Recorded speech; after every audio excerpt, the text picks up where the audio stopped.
Olá pessoal, tudo bem? Cris Silva aqui, treinadora da Alta Performance Ciclismo. No vídeo de hoje eu vou falar sobre a influência do nosso peso na subida. Vou falar também sobre peso ideal, percentual de gordura, emagrecimento, características, enfim. Vai ser um vídeo bem legal, eu convido você para ir até o final dele. É muito comum as pessoas começarem a praticar o ciclismo para perda de peso, para emagrecimento, né? E aí eles pegam gosto e acabam se tornando viciados como nós somos. Quando a gente pensa em peso corporal na subida, o que traz essa grande dificuldade que a maioria tem? Obviamente que é a gravidade, é o principal fator que nos faz ter essa dificuldade. Também tem a questão da característica do ciclista, né, a composição corporal e tal, mas fato é que existe a gravidade, que é uma força, né, uma energia que puxa objetos para o centro da Terra. E quanto mais pesado esse objeto, maior é o efeito da gravidade. Então, quanto mais maior o nosso peso corporal, mais a gente tem influência da gravidade, principalmente em uma subida. Aí entra a seguinte questão assim, tipo, em uma subida longa, o que conta muito é a potência relativa, ou seja, peso-potência do ciclista. Então, você estar um pouco mais magro é muito importante para subidas longas. Nas subidas curtas, o que conta muitas vezes é a potência bruta. Então, se você tem um peso corporal um pouquinho mais alto, você às vezes consegue passar muito bem numa subida curta, porque quanto mais alto o seu peso corporal, maior tende a ser os seus picos de potência, né? Então, obviamente que quando você estiver bem treinado. Então, na subida curta, os mais pesados, não vou nem falar os gordinhos, os mais pesados eles conseguem até passar muito bem. E é comum, né, ciclistas terem uma predisposição para passar bem em subidas curtas, mas ter dificuldade para subidas longas, assim como os que têm facilidade para subidas longas já têm um pouco mais de dificuldade em subidas curtas. Isso está relacionado a peso corporal, a potência relativa, a composição de fibras musculares. A gente sabe que ciclistas com uma capacidade aeróbica, ou seja, predominância de fibras vermelhas, eles têm uma predisposição maior para subidas longas, predominância de fibras brancas, eles têm uma predisposição maior para subidas longas, e ciclistas com uma predominância de fibras vermelhas, eles têm uma predisposição maior para subidas curtas, de explosão, e por aí se vai. Mas isso também nos traz para a questão do peso corporal, percentual de gordura, emagrecimento, né? Que é assim, muitas pessoas perguntam, tanto para mim quanto para a Vivi, qual que é o peso ideal de um ciclista? A gente vai chegar lá, mas o que eu quero que você se preocupe primeiro não é com seu peso corporal, e sim com o seu percentual de gordura, né? Existe uma margem que é considerada ótima ou que é considerada ideal, sim, para a prática do ciclismo, principalmente para ciclistas que querem uma evolução pessoal. Digamos aí que para um ciclista amador, o percentual de gordura ideal para uma mulher gira em torno ali de 12 até uns 15%, para um homem de 8 até uns 12%, né? O ciclista profissional, ele já tem um percentual de gordura bem mais baixo.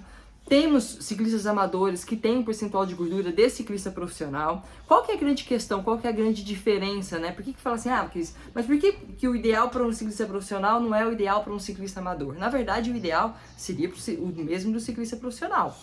Mas eu preciso entender que, por exemplo, os meus atletas amadores, eles não vivem do esporte, eles têm um esporte como um complemento na sua vida, e muitas vezes eles treinam para poder comer um pouquinho mais.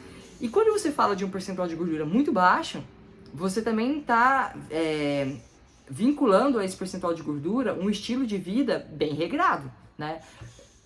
Às vezes o mais difícil não é você chegar no percentual de gordura baixo, e sim se manter no percentual de gordura muito baixo.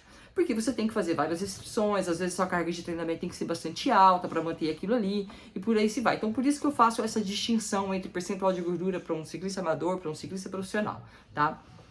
Estando no percentual de gordura ideal, então, ok, Cris, agora eu estou no peso ideal?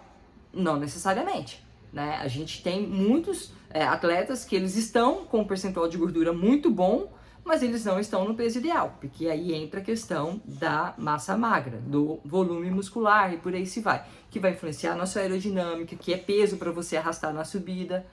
O grande agravante entre um ciclista com 80 quilos, por exemplo, e com uma massa gorda de 25% e um ciclista com mesmo 80 quilos, só que com uma massa gorda de 8%, qual que é? É peso morto e peso ativo, né? Que o músculo é um peso ativo, ele vai te ajudar a gerar energia para arrastar o seu peso corporal. Agora, a gordura, apesar de ser uma fonte de energia muito importante para a prática da atividade física, ela não atua diretamente para você fazer força, né, na geração de força para você passar por uma subida, por exemplo. Então, em uma subida, a gordura talvez seja um peso morto que você tem que arrastar morro acima. Então, o fato de você estar com o peso ideal não necessariamente significa que você também esteja com o seu percentual de gordura ideal, porque tem um falso magro e é muito comum isso acontecer, tá bom? E também o fato de você estar com o seu percentual de gordura ideal não significa que você está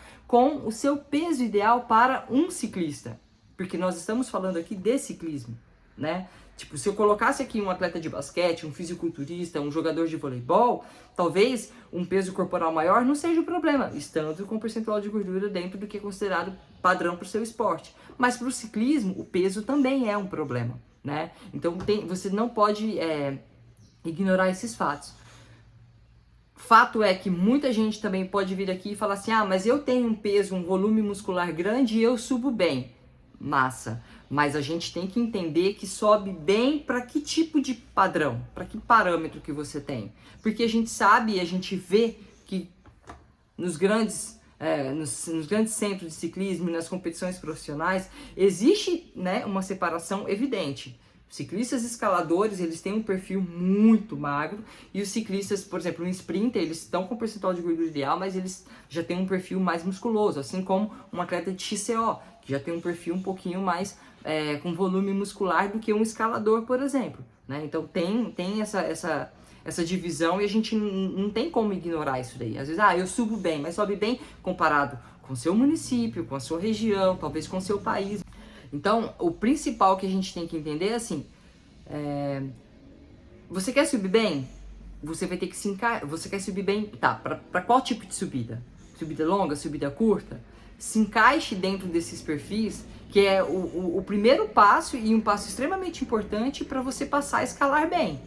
Eu quero subir bem para subidas curtas, seguidas e por aí se vai. É um perfil de ciclista, é um perfil de massa muscular. Já se você é um ciclista que quer passar por subidas longas, você vai ter que avaliar melhor o que vai ser necessário ser feito para que você atinja esse perfil. Não é apenas treinamento, porque às vezes você treina, mas você não tem o perfil para aquilo ali.